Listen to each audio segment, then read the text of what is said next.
giant claw. That's what it is. The giant claw. Yeah. Thank you. Phew. It's a fabulous movie. I did a little video essay about it for Arrow. Oh, sweet. I just love the way it looks, man. Fucking sweet. I know. Speaking of sweet, this is the Culture Cast, and we're talking about Sharky's Machine. We're joined by my good friends Richard Hatem from the West Coast, who's currently muted, Mike White of the Projection Booth podcast, who's not muted. Isn't that the same shirt you wore last night? It is. Nice. This is what happens when you're on vacation at home. You don't have to change your clothes. I was waiting for one of you to notice. And Cullen looking scared. Cullen Gallager of Pulp Serenade. Howdy. Hey, man, I haven't left my house in a couple days. What's your point? You know what they say? Soon I'll be pissing in jars. Howard Hughes style. It seems like a very lovely house from what I have seen. Yeah, at least one room of it. That was the before times. You should see it now. I've seen two rooms. Yeah, that's fair. Because the kitchen. That's true. I will tell you that if I was the kind of person who lived in a messy house, you would not know. But I live in a clean house. So you know I live in a fucking clean house. Richard is joining us. I didn't let him interject, but he is here from the West Coast, as always. Checking in, I am here, present and accounted for. So Richard and Cullen programmed this month, and they picked all Burton Reynolds films. We talked a little bit about Smokey and the Bandit, and Mike is probably wishing he had been on that podcast because, boy, we're here to talk about Sharky's Machine. Orion Pictures presents Burt Reynolds in Sharky's Machine. If you don't get out now, I'm going to have to call the police. I am the police. Sharky, Vice. They were just street cops until they teamed up with Sharky and became Sharky's Machine. 7 ladies. One's got her hooks into Hodgkins, and that's the one the department won't let us touch. Now, doesn't that tell you anything? $1,000 a night. Is that right? Is that what they get? I want to watch her. Round the clock. Who? Domino with an E. Domino. So waste, you busting hookers? The last casualty they had in Vice was a suicide. What the hell are we doing? Well, we're here to arrest certain that might be offering to perform sexual acts for money. The man with the smiling eyes. Sharky, Vice. Low-life creep.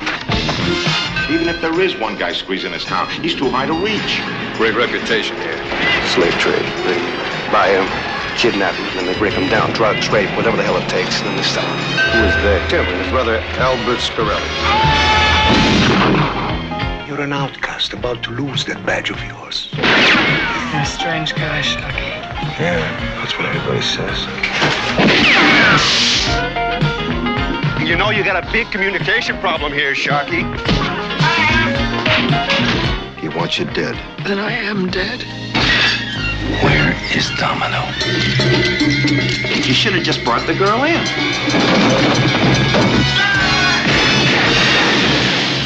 Nobody leans on Sharky's Machine. Cullen, you were not here for this, but I think that there are at least two of us who were not a fan of this film, just leading off. But I'm curious, Cullen and Richard, why did y'all pick this film? Well, I'll start really quick. I'd never seen it before. So, okay. And there's a couple that I've never seen. In fact, a small handful.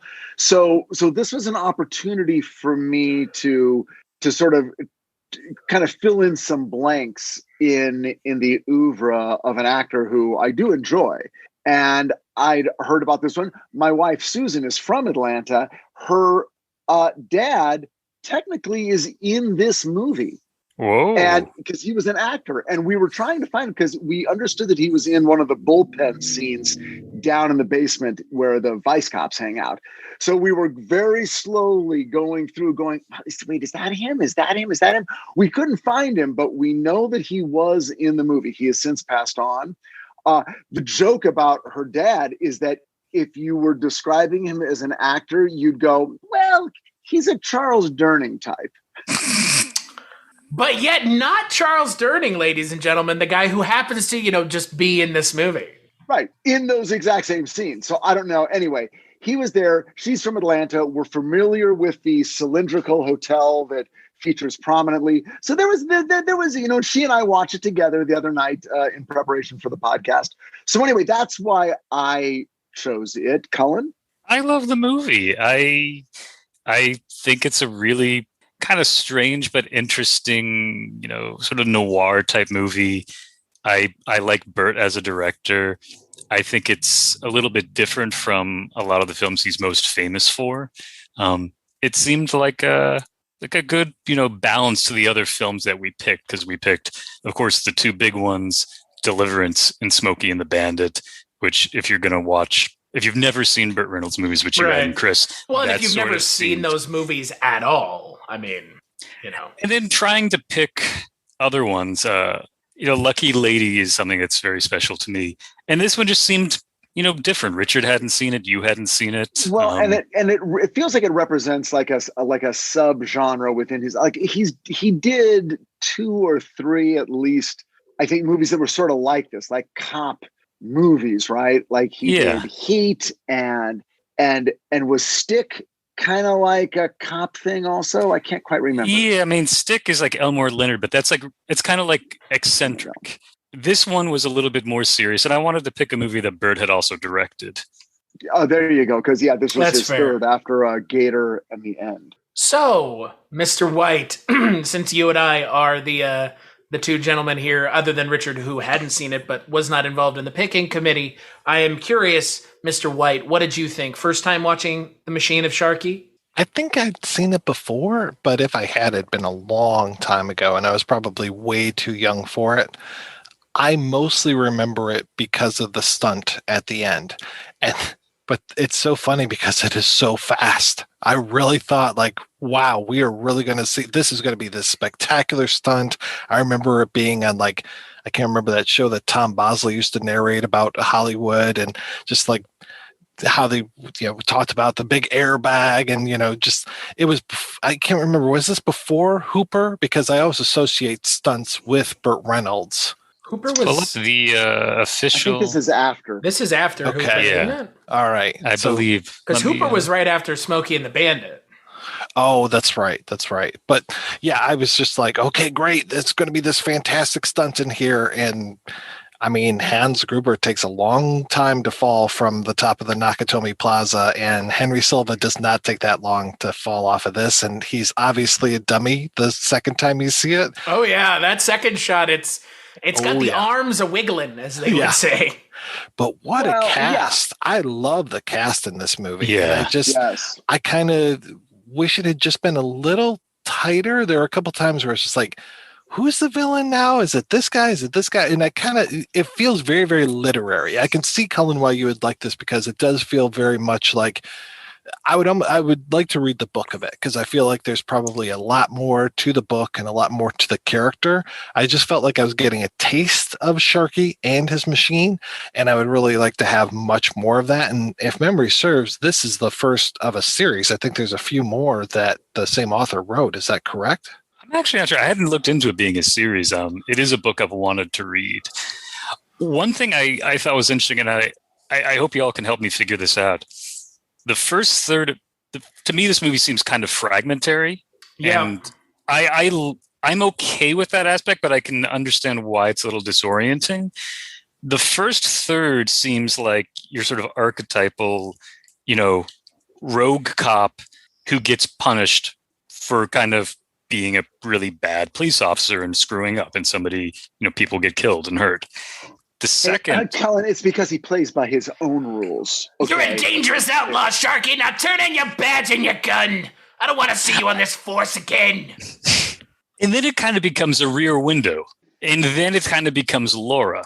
But I'm trying to figure out, what would the first third, with the cop being sort of demoted, what is the archetype for that plot? It feels very Dirty Harry, yeah. I mean, I was reminded with the bus stuff, I was reminded a little bit of The Laughing Policeman and a few other movies, but yeah, it felt very Dirty Harry to me as well, Richard. Yeah. And I feel like each of those segments feels like it's directed very differently. Yeah. Well, I mean, you're all kind of zeroing in on something I felt pretty strongly, which was it did, like, tonally, it kind of was lurching all over the landscape. Yes. And it wasn't that any one of those lurches was was, the bad one or one I really didn't like, and I loved another one. But it for me, it was sort of hard to settle in, and I think I actually got distracted because I didn't know he directed it, and I also didn't know it was his third directorial effort. I thought it was his first, so I was watching it a little bit like, okay, so this is a guy first time behind the camera, and he is just going to use every idea he's ever had for every scene and everything, and no one's going to stop him because it's 1981 and it's Burt Reynolds, and they're like, dude, you can do whatever you want. You can show your home movies, and we're going to make some money. So no one's really going to, hold your hand and say no. So that's one of the lenses I was watching this movie through, and it led me to believe that he was not in full control of the material. Well, I will say, as the third person out of the four of us who had never seen it before, I think that everything that everyone has said up to this point, especially the fragmentary nature of the story, Cullen, like you mentioned, just right out of the gate, it is a very fragmented story. I think that maybe reining in one of those three stories, or even not doing away with it, but you could have done away with the beginning part a little bit easier. I think it just needed to be tightened up. I mean, the problem is it's a 2-hour movie and it feels like it. Yep. It's... Everyone loves it. It feels pretty short to me. I watched it twice. I've seen it many times before that. But. See, here's the issue. This may be like, oh God, what was that fucking movie that we just watched in February, which was not that recently? Rage in Harlem? Rage in Harlem. This feels kind of like Rage in Harlem. Because I genuinely didn't know where that movie was going, and I didn't know where this movie... I mean, I kind of knew where this movie was going, but like... Do you have a feel for types of movies that I might love, Chris? Yeah, based on I do. These two movies? Yeah, I do. If that's the case, then I feel strongly that I did correct in picking these two, because they are personal to my taste. I felt like Rage in Harlem... Well, a couple of things. I felt like, for some reason, I felt that Rage in Harlem had a consistent tone. Even though Forrest Whitaker played a very specific character, and other characters were playing at different levels, but for some reason, I don't know, it felt more unified. There were other aspects of this. Now I'm going to bring in the other thing, but look, we're watching these movies, we're relaying our experience. So this is the first movie of all the movies that we have ever talked about that I watched with Susan. And when you're sitting there watching it with your wife in the year 2021, you see things differently. Yeah, there's a pretty rough scene in this movie, huh? Oh yeah, there's a rough scene. I'm just here for the violence against women thing. Me too. I love watching women getting beaten on screen. Look, but I get, like, I'm not going to be one of those guys that's like, well, wait a second, how come a movie made 40 years ago isn't made with the sensibility of the last 2 years? I get it. I've seen, look, 81 was kind of my sweet spot. How I missed this movie, I don't know. 80 to 84, I feel like I saw 90% of every major studio release. This one I did not see. I get it. There was a lot. But during the Rear Window of it all, which was a long sequence of voyeurism, which I get, but it didn't do much in terms of plot or suspense or intrigue beyond establishing a relationship between the voyeur and the person being looked at, which is a little weird. I'm sure if I'd seen it in 1981, it would not have struck me as so creepy, but it was definitely creepy. It was also creepy because Susan kept going, "This is creepy."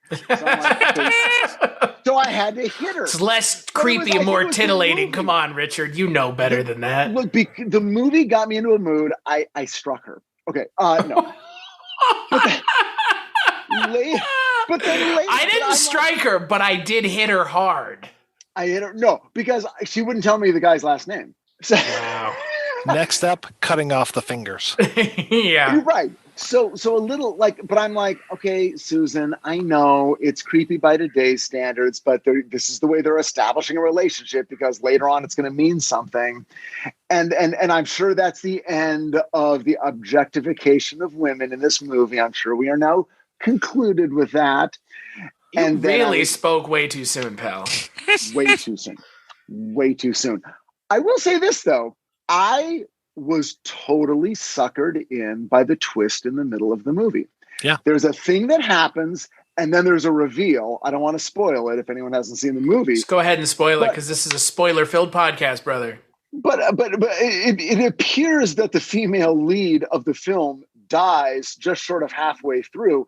And I was totally like, well, this is amazing. Okay, they're just really going to trash the female characters. Wow, she is just nothing but a pile of bones and flesh and blood on the ground. Okay. And then they let it roll for like, it feels like 10 minutes of the movie. I mean, it's a good chunk. And I'm just like, I don't know. I think I'm out. Like, I don't get it. And I'm watching him, and then he goes in and he's creeping around in her apartment. And we're like, Susan and I are like, what's going on here? This is getting even creepier. The woman's dead, and then the woman walks in. And I'm like, I mean, it took me a good 10 seconds to go, wait, what? Did I fall asleep? What's happening here? Did I misinterpret? Wait, what? But then they explain it, that she's living. Okay, so this woman, for anyone who doesn't know what we're saying, there's a woman that Sharky and his other cops are watching because they believe she might be involved in a sex scandal involving a gubernatorial candidate. Remember when that's all it took? Right. I mean, in Much 81, this was hot simpler stuff. times then, folks. Right. Oh my God. Wait, a politician's fucking around? And he is. But she's living in this apartment with other women who are also maybe sex workers, I guess. It's sort of like when stewardesses would all live in the same apartment, and it's like, oh, I'm going to Seattle. I'll be out of town for 4 days or whatever. So you have experience with, Richard, living with stewardesses. I used to, the way that they are. Stewardesses, When you date a stewardess, stewardesses, and I ain't saying flight attendants, yeah, you get to know their habits. But anyway, there were women coming and going and various people, and they weren't all being established super clearly, which I thought was a fault. Now I think maybe was by design. Anyway, there was a switcheroo. And I will say they pulled that off quite skillfully. Richard Hatem, master screenwriter, totally gobsmacked. The woman at the beginning. So there's the woman with the green eyes from from Big Trouble in Little China. Little China, yeah. This is David Lopan's least favorite movie, man. Does she get shot at the beginning? Yeah, like in the first minute. Okay. He goes, hey, blind bitch, boom. And I straight up was like, well, okay. Okay.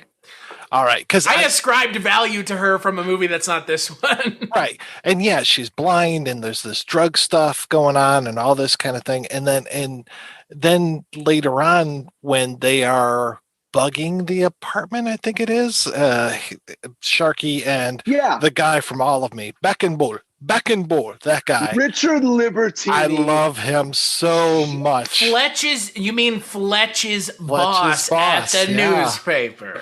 I mean, the guru from. Are you gonna say it? No. What about the guy from the South American dictator from the In-Laws? The In-Laws, yes. What about the guy from a saucer full of loneliness, Mike? On his face. So when they're bugging the apartment, they turn around and there's a woman who's in silhouette, and I was just like, is that Lopan's wife again? I thought that she was back alive. So when Rachel Ward ends up dying and then coming back to life, I was like, is there just like a resurrection theme in this movie? What is going on here? So I was perplexed watching it the first time through. I ended up watching it a second time, and I was like, okay, it starts to make a little bit more sense. But yeah, and you're right. The tonal things, like when they're in the vice room and it's comedy. Like, the one woman is talking too loud, and then she sees the guy and just quiets up. I'm just like, what is going on here? What's happening? I guess he's the pimp. And then I didn't really get the relationship between Victor and his brother, and then Henry Silva, always fucking fantastic. And then also the politician. I was like, where does the politician fit into all this stuff? And it felt like there was more to this movie, especially when they were doing the montage of them investigating and getting all the prints and all that. And then when he goes to the gubernatorial thing, I kind of liked this moment when he goes up to the guy and it's completely without dialogue. And then at one point he just goes domino, and then that becomes like a different scene. I was like, this is nice. I like that. It was fascinating to me that they would spend so much time sort of playing through like the Rear Window voyeurism sequence was clear. I mean, it wasn't montage, but it was we're moving from day to night to the next day. I mean, we're covering a series of days, and it is not linear. I mean, it's linear, but it's not continuous. For us to experience so much of that in the moment with him, and then for them to just sort of kind of rush over a bunch of investigative beats with montage, at first seemed really upsetting to me. I'm like, what the fuck? Now that we're into the story, we're just going to play some weird jittery jazz music. And the score for this movie. Wow, what a score. But I got to tell you, when that little sequence ended, I was sort of like, you know what? Fucking thank God. I think that was the smartest. I don't know if that was intended. I don't know if it was like, look, we got to cut 15 minutes. And Burt Reynolds said, well, fuck it. I'm not going to cut it from me staring at Rachel Ward. So we're going to cut it from all the boring investigation stuff. But it was kind of brilliant. I love that sequence. But here's something. I mean, I think for better or for worse, one of the reasons I am interested in this movie is that Burt is a strange director. And I like it, but it's a little odd because, have you all seen The End? Oh, okay. I mean, that's him and Dom DeLuise, which is great, but it's this really weird black comedy where Burt Reynolds thinks that he's dying, and after a failed suicide attempt, winds up in a hospital, and Dom DeLuise keeps escaping from a straitjacket and keeps trying to help him commit suicide, and they keep failing. But Burt Reynolds said that his model for directing the movie was Lena Wertmuller in Seven Beauties. And that totally makes sense, because when he talks about it, he discusses it as this is a black comedy that, would be released as an art film in Europe, but no one in Hollywood wants to do it. And I think he pulled it off. And I think The End is a great movie. In terms of this movie, I feel like that voyeuristic sequence, whether it's successful or not, he has something that he's going for, and it's not what anyone would expect from Burt Reynolds at this point in his career. It's not like Gator. It's not like Smokey and the Bandit. Maybe it's not successful, but I do find it interesting. It's like, this is not the Burt Reynolds that people were expecting in 1981. Well, that's what I was trying to figure out, because again, misunderstanding and thinking that it was his first directorial effort. That's what I'm sitting there thinking. I was like, well, what is he trying to make? Because at first I thought he was trying to make Dirty Harry. Then it became something else. And I'm like, oh God, what just came out? What was the big movie in 1979 that he was somehow influenced? Now, I never would have guessed in a million years, and this is based on my ignorance, that it would have been a foreign influence. I was literally like, was he trying to make is it The Godfather or some Al Pacino movie, or what movie do I not know? Is it The Deer Hunter? What is he trying to do? What for this, is he going for? For this, I think it's get Rear Window, and then Burt said the reason he made this movie is because it reminded him of Laura, which was his favorite movie. So he's right. I think it even quotes from Laura at one point, when she comes back. Yes, I think that line that she says is from Laura. I think you're right. I feel like Burt is putting himself in these old movies, and it's kind of this fantasy for him. Yeah. I mean, I agree. There's a couple now. Okay. But now I'll go back as a viewer watching the movie for the first time in 2021. I'm like, why is he bringing her to his childhood home?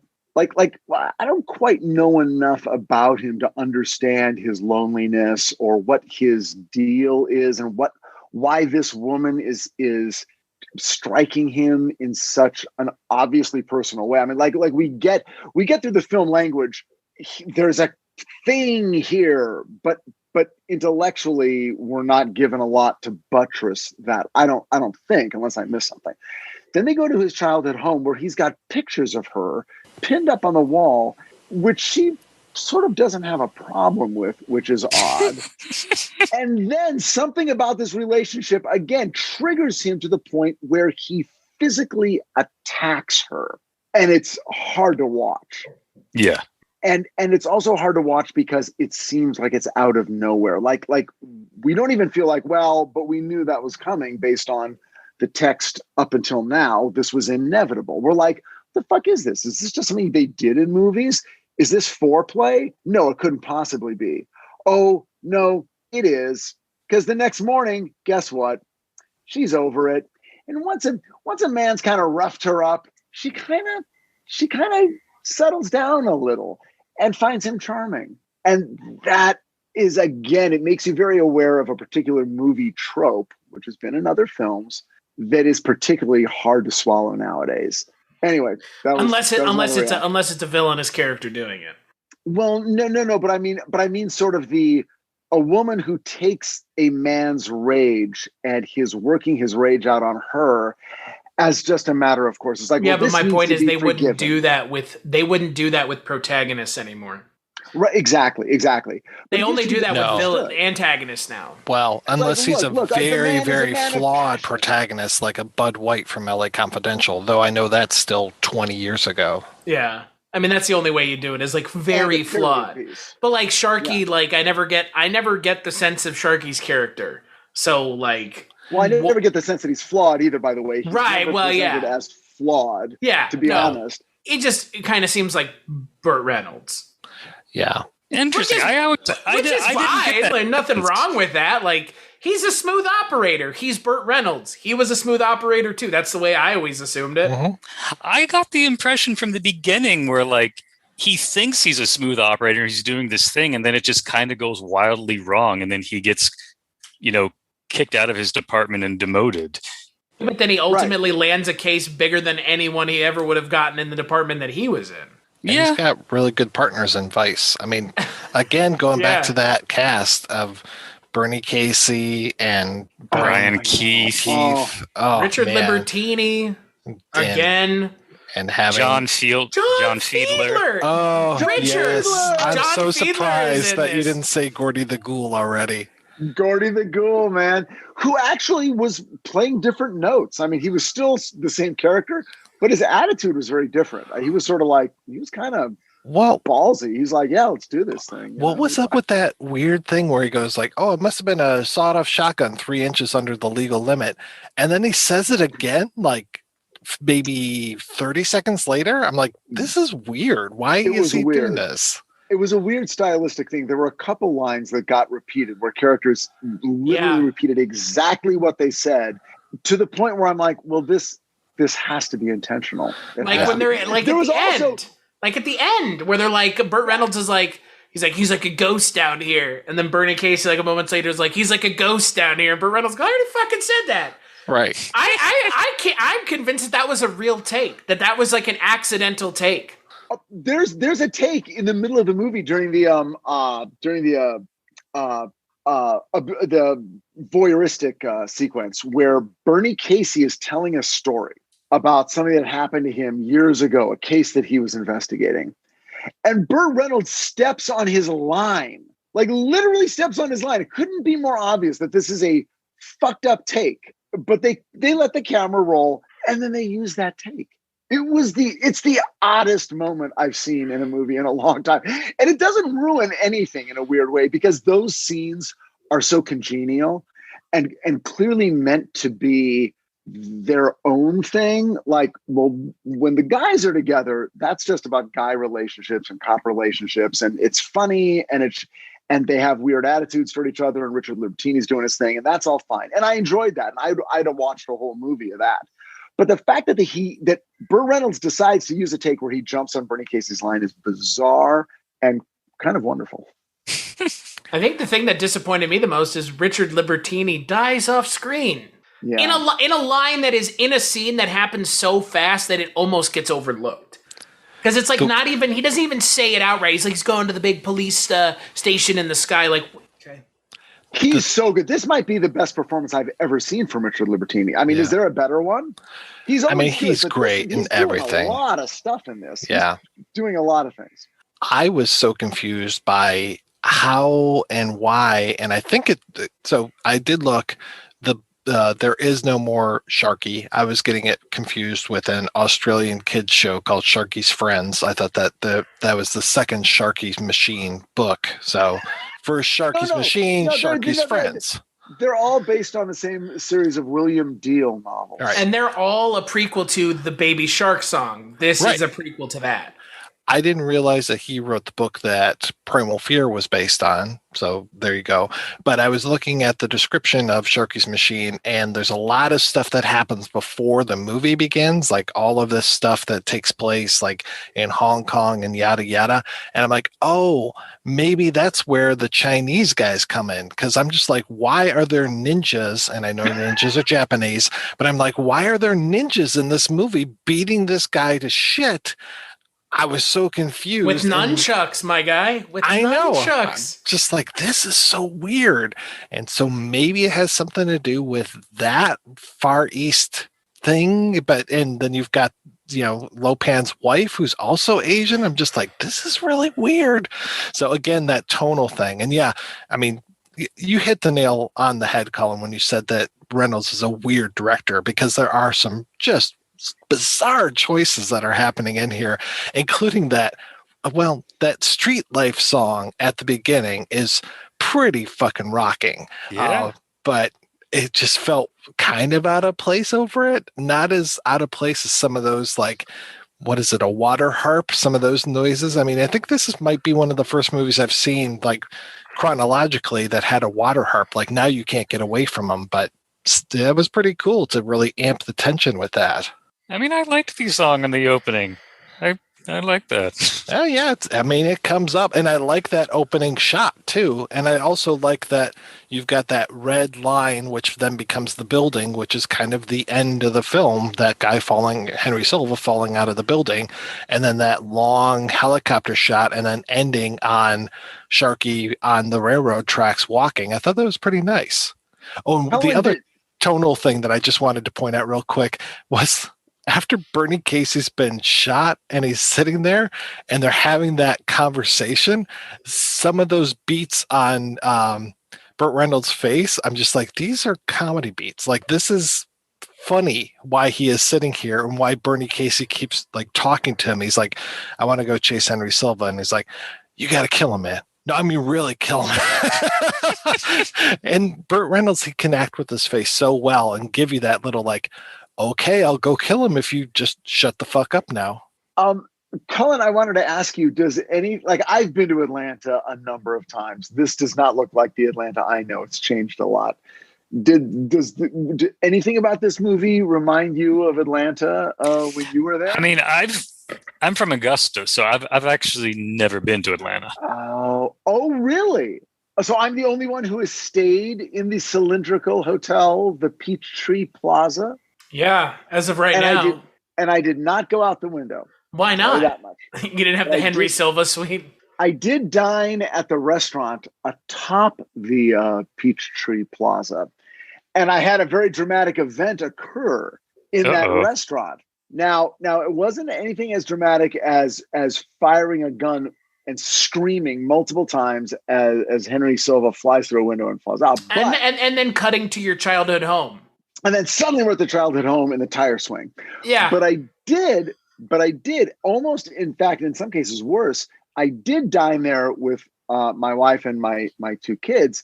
And as I was squeezing a lime into my gin and tonic, it went askew and hit my 11-year-old directly in the eye. And he went, ah! Screamed as the lime juice hit his eye. Now, if we'd been positioned slightly differently, and if he had just tumbled backward, Well, I think we all know what would have happened. Right out the window. Oof, I'm glad that did not happen. Yeah. Gets talked about a lot. It was this close. This close. It's I don't really, Cullen, I enjoy this movie, and I probably will watch it again and enjoy it the second time more. But the strangeness with Burt Reynolds' direction, with how the ending plays out, it's very odd. He just shoots him, and then it just cuts to them on the child, the tire swings, right? Isn't that what it is? It's very odd. If anything, I love all the points you guys are making, and I'm not arguing against them. But I guess maybe in some ways this goes to show what level of stardom Burt Reynolds had achieved by 1981, where he can do this, and this movie winds up making a lot of money. So, and by the way, and got good reviews. I mean, generally, it's well reviewed. It's a well reviewed film. Not like raves, but people weren't like, "Oh, fuck this dude." I mean, they were like, "Well, it's a pretty solid cop thriller." And I think for 81, it actually was. And they were actually, the reviews seemed to be viewing it as, "Oh, this is actually better than most cop movies because it doesn't hit all of the okay, of course, all the tropes. If it hits them, it subverts them. Subverts them, has its own twist.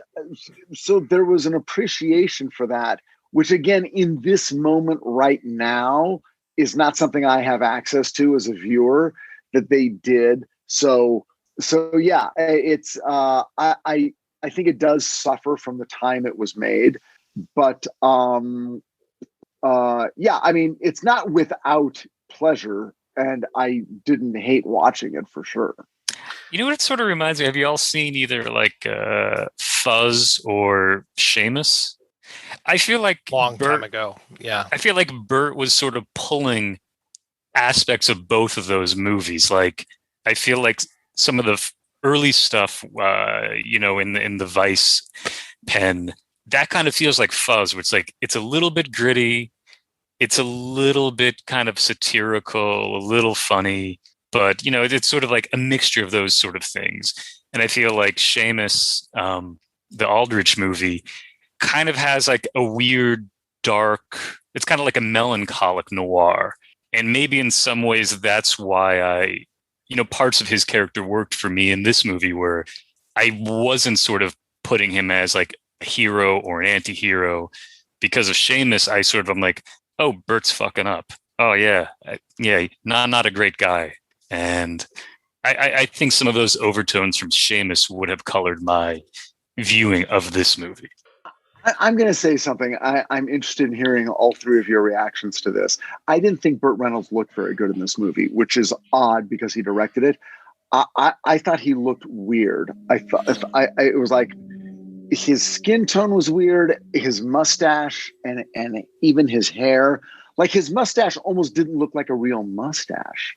But I'm like, well, but it couldn't have been a fake mustache. But there are times when it's like, it looks like it's like this. Like, it looked odd. It's so distinctly odd. I don't think there's any way it couldn't have been clocked by the people filming, the DP and Burt Reynolds himself, but I don't think it did him any favors as a screen icon. What do you guys think? I mean, the last thing I saw him in, he was Sexy Man with his shirt open, and I prefer that. I prefer that. I mean, not every movie's going to be Burt Reynolds with a cowboy hat on and an open shirt with that. Oh my God in heaven! I mean, look, he's a good-looking guy. Ain't nobody here going to disagree with that. But I will agree, this setting of film does not play to his. Burt Reynolds is a charismatic guy, right, Cullen? Very. This movie doesn't play to his strengths. No, and I would agree, and I think it's something that he probably, from what I remember with interviews, he was saying he wanted to do something different to show a very different side to him. So yeah, I think, Richard, I think you're right. I don't think he was trying to, sort of show off, his, charisma, his good looks. He's trying to look like a beat cop, right? But here's not the a beat weird cop, part, but like a journeyman police officer. Here's the thing: it didn't look authentic. In other words, it wasn't like, oh, he's well, it's that. That's my point. Is like it's not looked oddly he looked more authentic in Smokey and the Bandit. In this one, it looked like, is there something wrong with the amount of makeup he's wearing, or something about it? The color of his hair? Is he dyeing his hair? Something I don't know. Something looked off to me. I didn't get that impression of it, but I just don't think that this kind of movie suits Burt Reynolds' look. There was a scene in the movie that was probably what I think of as probably his worst scene, even worse than beating the shit out of Rachel Ward, was the scene where he goes to the nightclub and he goes to the is it Victor, who's got all the girls around him? Vittorio Gottsman. Yeah. Thank you. And he's, the bad guy's like, look, you're nothing. He offers him Chinese food without Western intervention, Richard. I know. Would you like some Chinese food without Western intervention? But he does something. This is the part that it's like Burt Reynolds is like, the one thing protecting Rachel Ward is the fact that no one knows she's still alive. Right. Yep. So he goes to the guy who wants to kill her and says, she's still alive. I'm like, okay, this is not a smart move. And his performance in that scene, and again, I understand it textually that this is his like, I hate you so much and I'm gonna fucking drink your blood from a boot. I get it. But man, that was not a scene that made me think, nah, Sharky, this guy knows what he's doing. He's a smart move. You're like a turd in the commode, and I'm gonna pull the chain. Like, wow, this is a little bit of that Dirty Harry coming in, but it's so turd it's is so not purple. a turd is just like you just call like turd is a turd of endearment. Like you're a turd. You call someone a turd, like stop being such a turd. But like you wouldn't call like. If you walked into that room and saw that guy, you'd be like, I'm going to tear your fucking head off and stick it on a pike and watch it wiggle around for a couple minutes. Like, right. Not like, I'm going to flush you down the toilet like the poopy that you are. Like, or if structurally there was a point to this. It's like, no, I am going to go and I'm going to provoke this guy into unthinking action. I'm doing this for a very calculated reason. I'm going to freak him out, and then he's going to make a move, and that's when we're going to nail him. I mean, I'll buy that, but that was not what we. Well, isn't that what happens? Doesn't that inadvertently get his friends killed by doing that? Yeah, inadvertently gets his friends killed. Yeah, but doesn't that go back to the opening scene where Burt Reynolds is, Sharky thinks he's being smart, and people get shot on the bus. And so to me, that's something that like I kept thinking throughout the movie is he thinks he's smart, but he's not really. And like, he doesn't even find this case. Like it just sort of falls in his lap. Evidence falls in his lap. His buddies sort of find things. Yeah. He never really came off as like the super smart cop. But I'll still make the argument that then don't let me surmise that the next day as I'm trying to sort of logic out what I saw. Plant your flag there. Plant your flag. Tell me this guy makes the wrong. Count on him to do the wrong thing. When the chips are down, he'll never come through. But doesn't Tell me that? I feel like this opening scene does say that. But I don't, because it was Smiley's fault. It was so clearly Smiley's fault. Yeah. Smiley's the asshole. So I'm like, well, that's not his fault. And then it turns out it was Smiley all along. But it's Burt Reynolds who makes the bus driver stop, which gets the bus driver killed. That is fair. I did notice that. Yes, straight up that is murks the bus driver. Like, this poor bastard. Just stop. Stop the bus. Stop. No, please don't make me stop it. He's going to shoot me. Stop the fucking bus. Don't leave that to me as an audience member. Bring that around. Have someone say, what the fuck were you doing? You got that bus driver killed, and here's why. You are A, B, and C, audience. Pay attention. You're A, B, and C. Now, if we know that information going through, we will have some cards in our hand to interpret all the things you do after that and place it in context. But this is the problem, Richard, is I don't think it's fair to it picks up at the end of that when we don't know about the first two times it happened. That's the problem. We didn't know that there was no pretext that this was Sharky's final time to fuck up. Well, yeah, not only that, but exactly how has he felt like, okay, I mean, again, not like this is the pinnacle of screenwriting, but in Lethal Weapon, you know exactly what the game is. It's like, okay, here's exactly what's going on with this cop. Yes, he plays by his own rules, but for this specific reason, his wife was killed, he's suicidal. Okay, that motivates what he's doing. And through that, we will now understand every decision he makes. Everyone knows it. Everyone's in on it. And you've got all your coordinates and you can map a character. And then you can anticipate, oh, wait, so given what we know, is he going to do this or this? Oh, shit, I'm afraid he's going to do this, but I hope he does this. It allows the audience to participate in a character's journey. So this one didn't do that. It felt fairly generic. He's a cop who just does shit and plays by his own rules. And then you think he gets her killed. Someone gets killed. And then it's like, well, what are we supposed to think about? Is he a hero? Is he not? Is he just a guy? I don't know. It's 1981. I don't know. Sharky's not a hero, in my opinion. He gets like everybody killed. Like everybody. Yeah. Brian Keith dies. Yeah, Brian Keith dies. Bernie Casey is alive, but worse for the wear. Richard Libertini dies. Joseph Mascolo dies. I would assume. Well, I guess Hodgkins wouldn't die, but who knows? I mean, he gets 3 people killed. 4 if you can. I mean, the bus driver, that woman. That's 2 more. So that's 5 people in the movie that he gets killed. That's a lot of people. But don't worry, he and Rachel Ward end up on a tire swing at the end. The end. I don't want you to think I'm dragging on this movie too much, Cullen. I didn't. No. I mean, as I said, like, I'm not. It is a weird movie. All the things y'all are criticizing it for, like, totally fair game, and I'm not. You don't hear me disagreeing. That's fair. And Cullen sounds like me on the Night Stalker podcast. Like, you're not going to hear me say anything to the contrary, but yes, this is a very old show. Can't defend the Night Stalker. I love everything about it. Oh, no. We'll never say a crossword. Ultimately, this is just it's a strange movie for Burt Reynolds as someone who deeply loves the guy. I kind of like it for all its flaws. The weirdness of its storytelling and how it doesn't always make sense somehow winds up staying with me, which I think might say more about me as a viewer and what sort of stories I like. But Richard, I think your comparison to Lethal Weapon is actually pretty spot on and amazing. I think that was a really good comparison.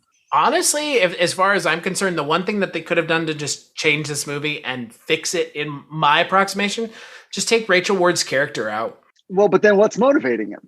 It's hard to do. Why don't you just have his motivation be him trying to get his job back? No, it's got to be about a woman. Why? Doesn't have to be. He's got someone to beat. And then he's got someone to beat. Is that what it is? Okay. Baby, it's 1981. She just didn't add anything to the plot. No. And that's like this kind of stereotypical female character in a noir film, right, Cullen? One of two stereotypical characters. Well, I mean, again, I'm not going to speak to either of that. That seems like a much larger. That is fair. It's a much larger question. I'm not going to ask the noir man that question, then we're not going to get an answer that we're going to have for 10 minutes. And, we're going to an hour. I haven't read the book, but if this landed on my desk, I might say, well, what is it about her that reminds him of himself? Right. And he can't save himself, but maybe he can save her.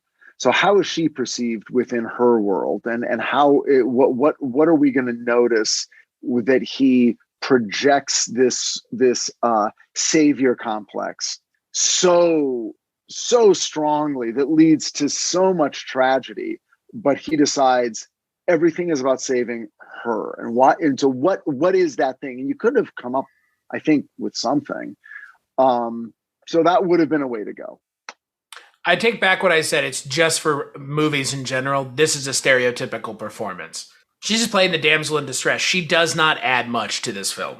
And it is unfortunate because, the reason it's unfortunate is because the film drives through her character. she, like you just mentioned, Richard, she is the motivation for Burt Reynolds. Right. So they should have given her not more to do, but given her character a bigger presence on screen. She is the nihilistic sex worker who doesn't question. It's like, of course you beat me. Of course I am an abused person. That is what I am, which is a stereotype and a trope that existed. And I understand the psychological underpinnings of it.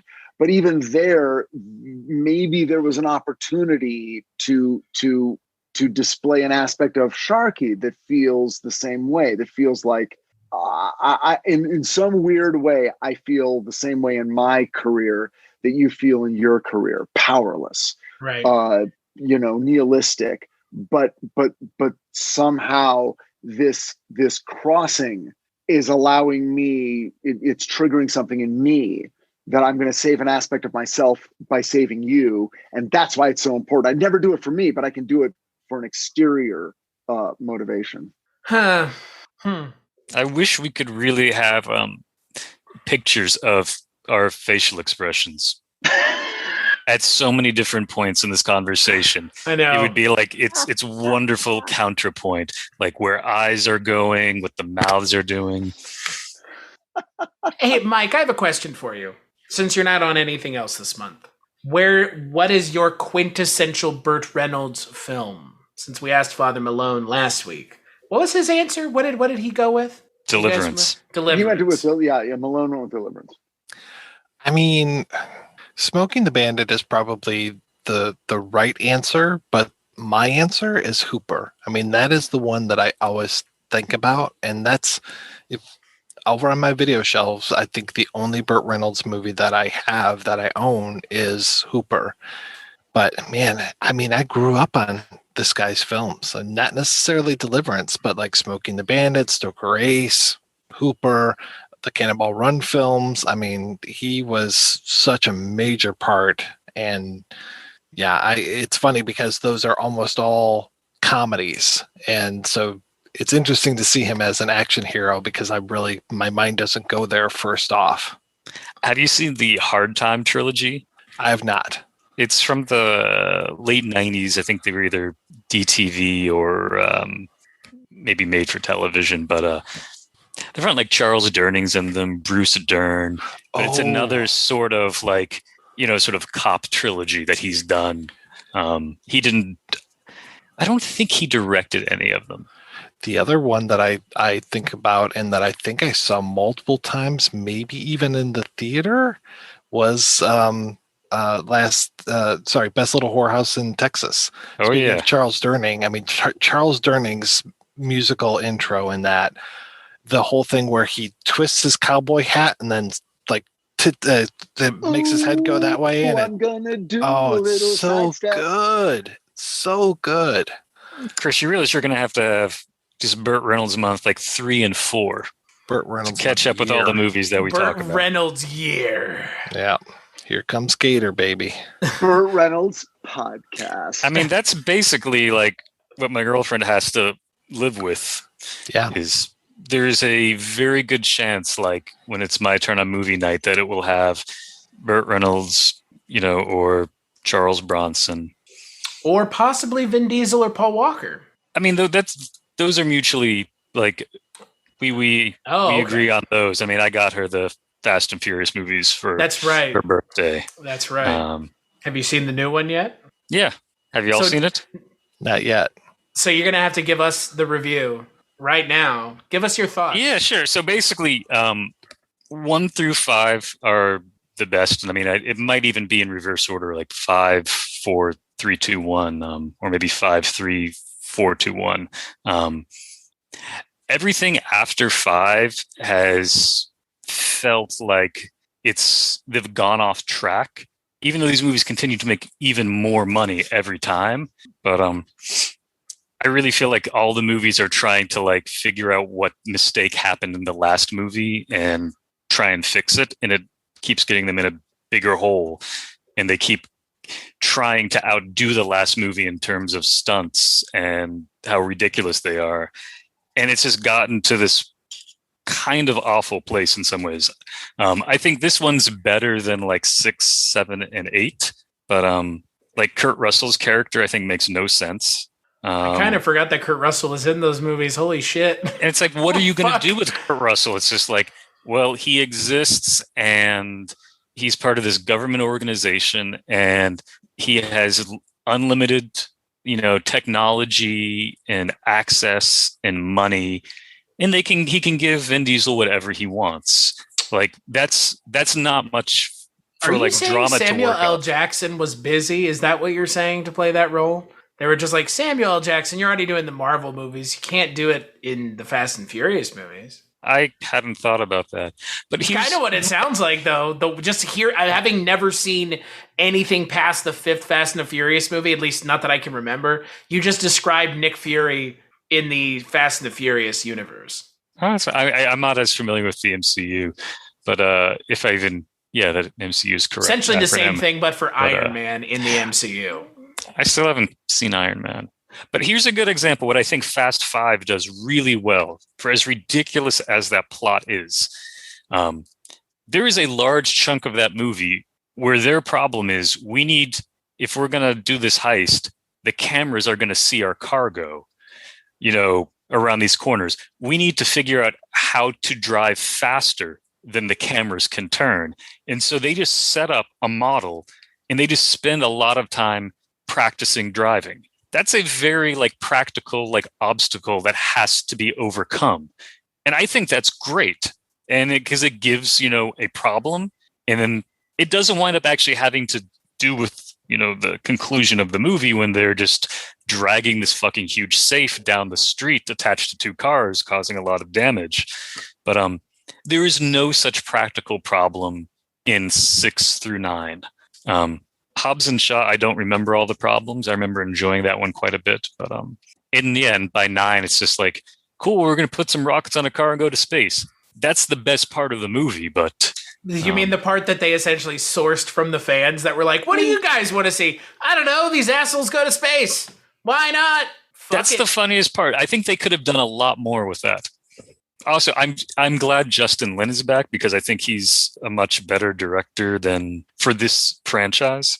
I'm going on and on about this. I'm sorry. I think a lot about this. I was about to say, Mike, you like the Fast and Furious movies, don't you? Not very much. Really? Yeah, not really. Richard, not you either?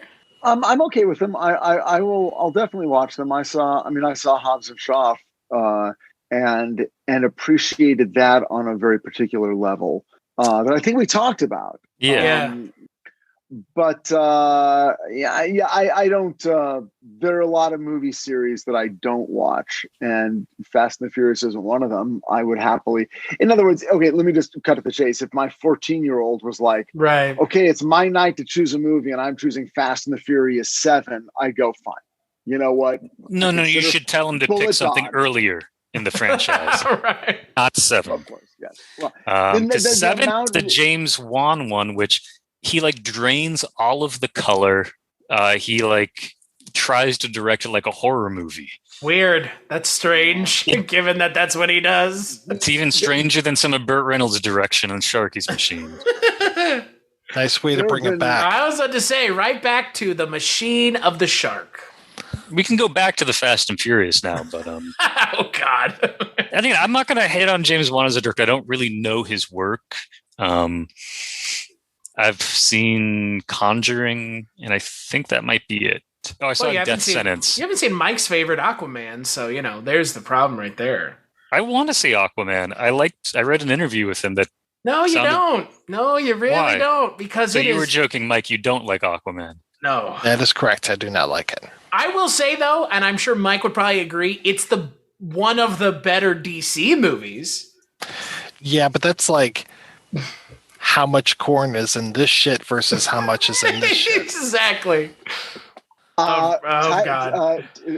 Titans on HBO Max. Coming soon, August Season 12th. 3. Season 3, August 12th. The trailer dropped yesterday, the long trailer. It's check it out. We know. I will check it out. We heard you railing against people who are being critical of your work, sir. not railing. No, I'm not railing against them. I'm just saying you can't engage with the fandom. I would love to engage with DC fans. DC fans. No, you would not. No, I would. I would love to engage with them in a positive way. But DC fans show their love and devotion through vitriol. Yeah. And what they didn't like. And that is a kind of love. It's like, I value this so much. Here's what I think you got wrong.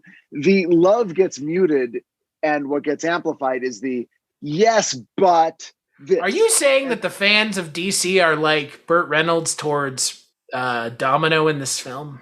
Just grossly abusive, but okay, they're still in love. Yes, their love is so great that they lose control of their passion and attack the thing they love. Yes, that's exactly what I'm saying. Great. Well, Cullen, I will tell you that this was a good choice because, Mike, to your point, it's weird to see Burt Reynolds in this kind of movie for me as well, given that I only kind of know him by the small amount of things I've seen him in, which are also comedies. This movie reminded me a lot as we're coming to the close here, and I wanted to gauge your thoughts on this, Mike, of what you thought, and y'all chime in, Richard and Cullen, if you guys have seen the film I'm talking about. Reminded me a lot of Raw Deal. Which Raw Deal? That. He's talking about the Schwarzenegger Raw Deal. Okay. Yeah, I can kind of see that. Right? I mean, even with the bus stuff, I was thinking a little bit of John Woo's The Killer, that whole hot-handed super cop type of thing. But yeah, I can see Raw Deal, and it's kind of that, like, I want to say, like, same budgetary area as well. It doesn't feel like they put a ton of money behind this, right? A good amount, but it isn't like they were just like, oh yeah, spend more money. So yeah.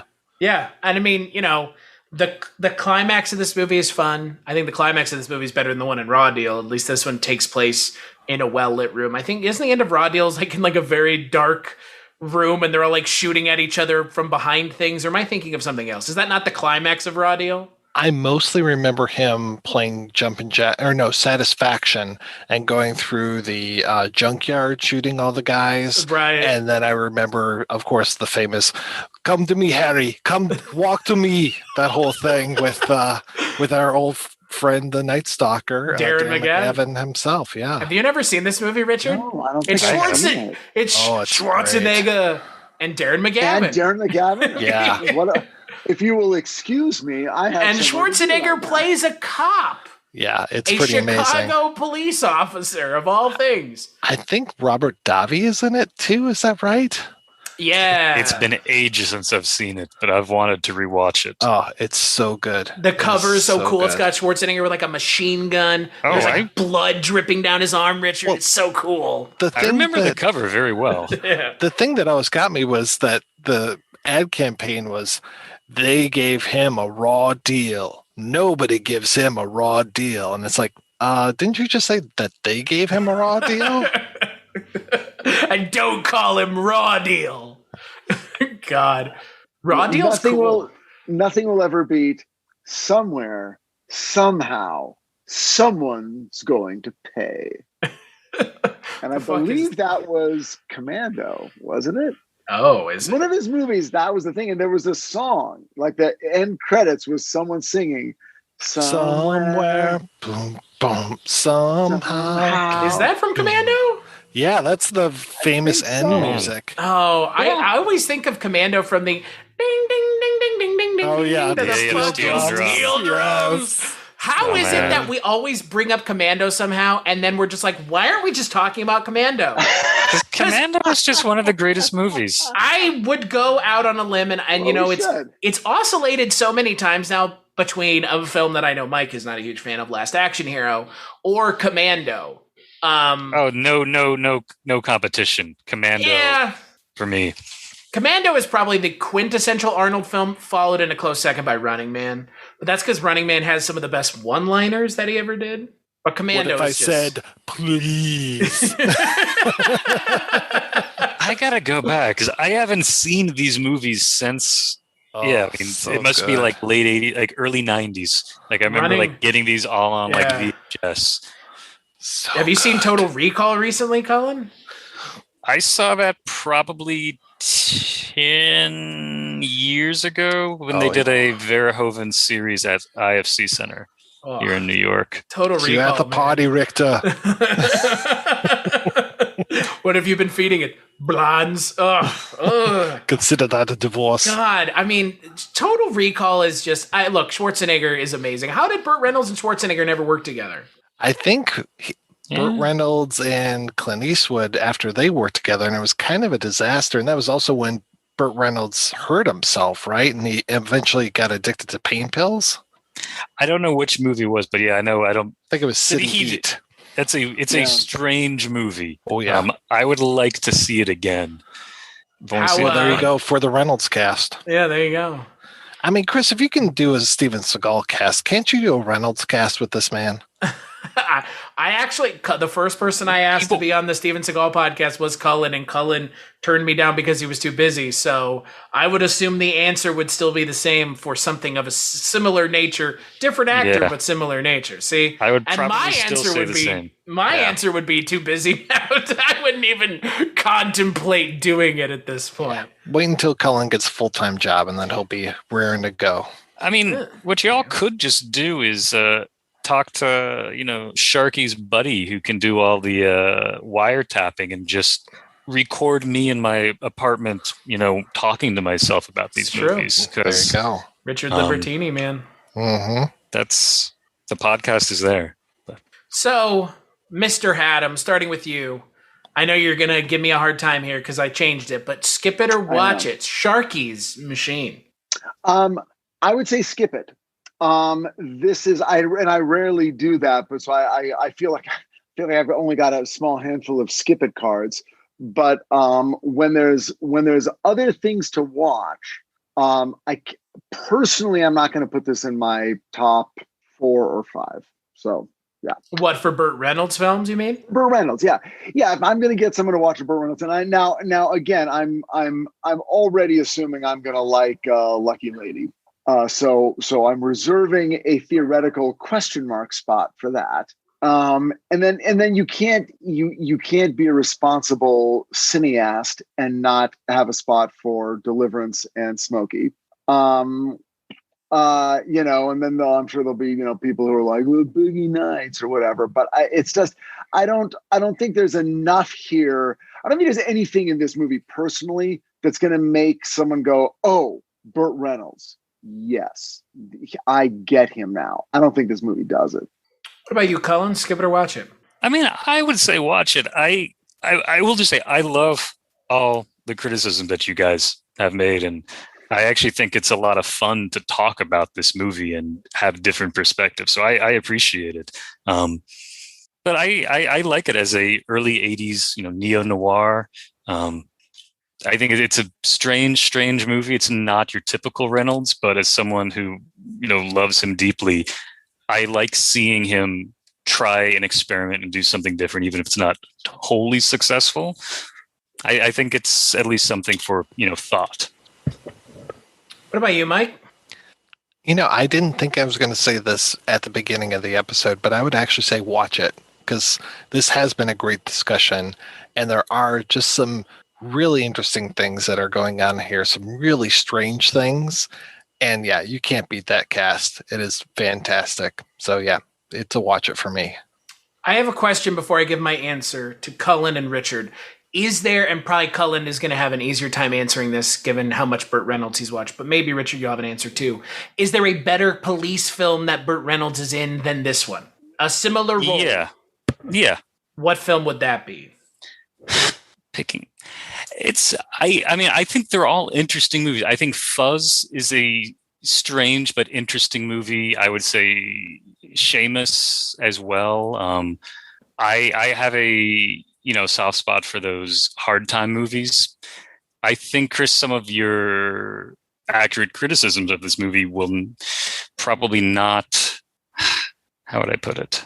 You might enjoy the hard time movies. I really love those. They're underrated. They're more low budget. It's Burt after the glow has gone. This is late 90s direct to video. I know my mom bought me a copy of The Hostage Hotel at the Walmart $5 bin about a decade ago. Oh. I literally know the movie you're talking about, which is insane. I like those. I mean, I like Seamus, which is the Aldrich movie. Also, problematic for its time. Fuzz is interesting. maybe I'm not the right person to ask, because I tend to, like, most things, whether they're successful or not, I tend to put them all. This is all part of the Burt Ocean. I ask because I assumed that this wasn't his only police role. There were going to be others that you were going to suggest. So for me, I'm going to say it's a light watch. And it goes to more what Mike was talking about, that there's some strange stuff going on. But I'm also very much with Richard, because what I have seen of Burt Reynolds so far, this is not like a role that I'd be like, oh yeah, I was watching Burt Reynolds movies last month. Here's some of the movies, if you haven't seen them, you might want to check out. This would be another like, cop movie, Rent-A-Cop. Burt and Liza Minnelli, their second pairing after Lucky Lady. I mean, it sounds great. Well, all right. It's ridiculous. I mean, my point is, like, if this one's not the best indicator, it's a light watch. Because if there's like a list of other things, like, okay. But to my point, it's a light watch. It has some weird stuff going on, but I don't think that the weird stuff gets too in the way of a enjoyable watch, I would say, for most people. But it's okay. It's just okay. So on that note, let's take a break and we'll play a preview for the second to last Culture Cast of Burt Reynolds. July, I guess. Where are you going, city boy? We'll find it. It ain't nothing but the biggest river in the state. These are the men. Nothing very unusual about them. Suburban guys like you or your neighbor. Nothing very unusual about them until they decided to spend one weekend canoeing down the Cohulawasi River.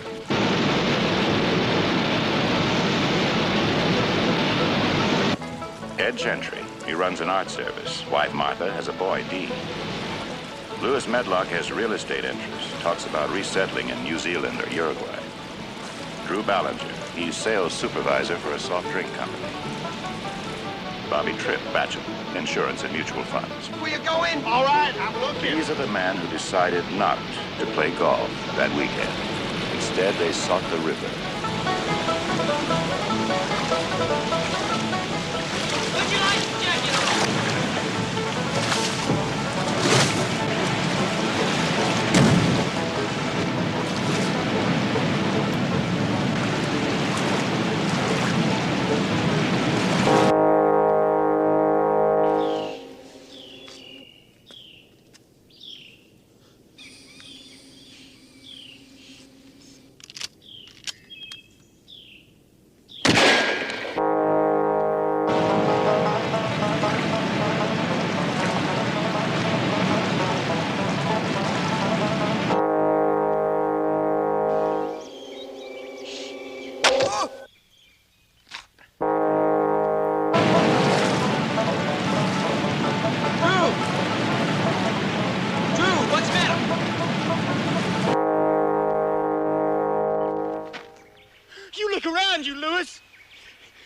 Out there anywhere watching us right now.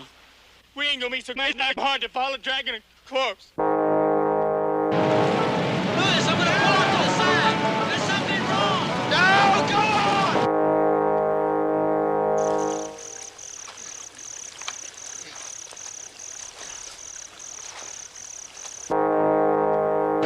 Wow, what is it? Oh, stop it! No, hell, I'm gonna pull in. No, no!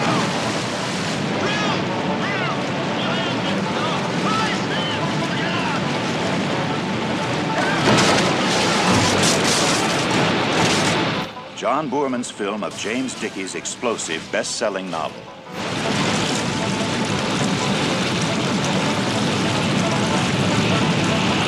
That's right. On the next Culture Cast, we're going to be talking about a film that I have never seen that a lot of people really wanted to talk about this month. I had to really move some folks around to be on this one. We're going to be talking about Deliverance. Never seen it. So, Mike, is it good? I remember liking it, and I think it's got a weird tone to it. I think you'll either love it or hate it. Okay. All I know is the squeal piggy rape scene, so... That's right. And that John Voight is in it, and everybody knows John Voight is a very stable individual. He's a stable genius. He is not only a stable genius, he is friends with a stable genius. So I've been told. What is that a reference to? Oh, John Voight is like a huge, crazy right-wing nut now. I think you mentioned that before, but what is the stable genius thing? That's our former president. You don't remember him calling himself a stable genius? Stable genius. No. Very stable genius. Very stable genius. But yeah, so instead of saying his name, we'll just refer to him as the stable genius, who happens to be friends with Robert Davi and John Voight and someone else whose name is escaping me. But John Voight is in Deliverance. So there's a lot going on. Richard and Cullen will be joining me. Josh Stewart will be joining us once again. Sweet. And we're going to talk about Deliverance. Until then, Mike, the Projection Booth Podcast, the Trendsetter, the most important movie podcast you could be listening to right now. Where can people find it if they want to listen to it? You can hear my fat nasally voice over at projectionboothpodcast.com. Richard, do you know about this shit? That was so upsetting. Oh, that was such wait, what? My God. Oh no, what? What is this? Someone took the time to send me a message on Instagram complaining about my fat and nasally voice. And then I was just like, okay. And then it was like, they were saying something that I do some other podcast or show. And I'm just like, yeah. And I'm like, I don't even know what you're talking about. And it's just like, and I was like, you don't have to listen. It's just like, I can't even remember what the comeback was for that. I thought he said, like, shouldn't you stop podcasts? Yeah, basically stop podcasting. I was like, you don't have to listen. You were like, stop listening. Yeah. What a piece of shit. I mean, like, I honestly think that someone is confusing you with someone else, Mike. I think you might be right. Well, there is such a thing like Martin Short or various comedians. Like there is a fat voice. It's usually like something. I mean, there's like a way to make it sound. It's the spit in your jowls. Yeah, I can't really do it, but I know it's weird. None of us can, and I'm fat too, so weird. But Mike, look, we were podcasting long before I saw either one of you guys. Oh, Mike, at least, Richard, come on. I would not. Well, dick pics don't count. Dick pics don't count. Thank you, Mike, for stepping in on that one. I will say that I would not call either of you fat. I would also say me too. That there is a. Well, I mean, you want to be the meat between these pieces of bread, big fella? Let's pull up our shirts and compare.